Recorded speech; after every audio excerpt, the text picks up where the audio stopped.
आताच्या क्षणाची सर्वात मोठी बातमी, महाविकास आघाडी की स्वबळावर लढणार, उद्धव ठाकरेंनी दिले मोठे संकेत।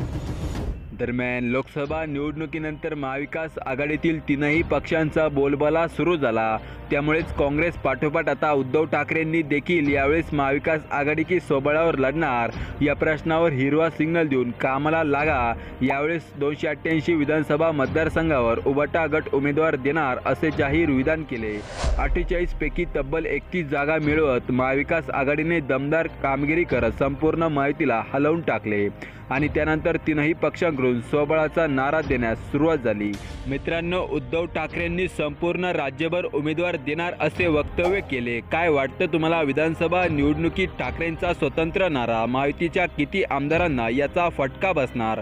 कमेंट करून नक्की सांगा। तोतास धन्यवाद, भेटूया पुढच्या व्हिडिओमध्ये। जय महाराष्ट्र।